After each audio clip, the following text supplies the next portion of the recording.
әйел адамдардың жихады умра деп айттыңыз деп. Осыны көбінесе әйел кісілер негіз қылып алып алған. Сөйтеді дағыны умраға өздері кете береді. Енді біз айтамыз ғой, махрамсыз умраға баруға болмайды деп. Махрам деп отқан жаңа өзінің күйеуімен бару керек, ағасымен. Сон комментарийлерде де жазады, менің күйеуім жоқ, не істеймін, ағам жоқ, мен бармай жүре берем ба? Енді жихад деген парыз емес қой, парыз емес, умра парыз емес, біріншіден. Иә? Қажылықта парыз болмайды, махрам болмаса. Енді парыз емес нәрсеге ол бір не емес та енді. Бірақ енді шариғат өзі бір кеңдігі бар ғой, кеңдігі бар. Жалпы бұл мәселеде біраз көзқарастар да бар, махрам мәселесінде.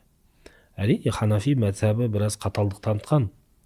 Бірақ бізде көрдіңіз бе, біраз басқа да көзқарастар бар. Имам Шафидің көзқарасы бар деген секілді.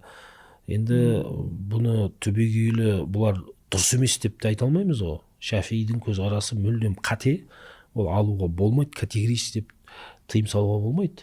Бұл күнделікті намаз секілді күнделікті бір құлшылық емес. Адам өмірінде бір мәрте орындалатын жағдаят болуы мүмкін.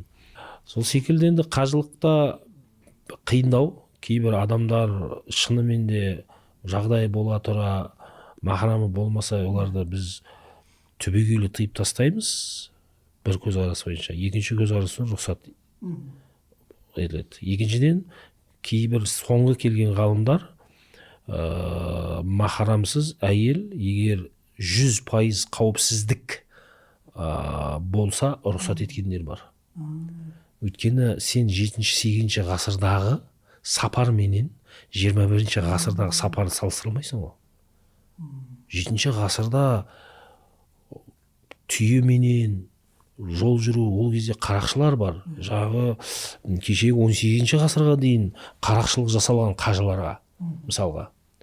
Кәдімгі жолда қарақшылар, қажылар тонап, өлтіріп, кезінде 18 ғасырдың өзінде қажыларға көп сондай қарақшылық қауіптер болған.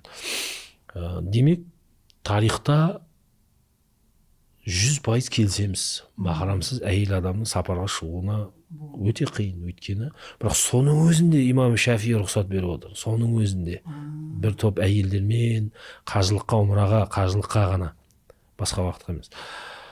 Бұл жердегі мақсат әйел адамның қадірін, құнын, қауіпсіздігін сақтауға. Әйел адам, әйелге ислам ерекше көңіл бөлген ғой.